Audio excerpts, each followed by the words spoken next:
Guys हमने छोड़ दिए एक खेत में 2 शेर। अब देखते हैं इसमें कौन सा शेर भारी पड़ता है। एक तो हॉलैंड 5620 और एक है हॉलैंड 3630।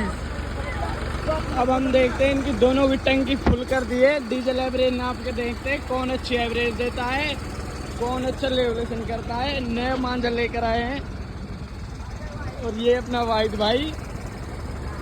अब देखते हैं, अब एक कंपटीशन हो रहा है। ये अपना मस्तान भाई है और इसका डिलीवर अपना जैद भाई है बुलेट राजा। ये शेर चल दिया है।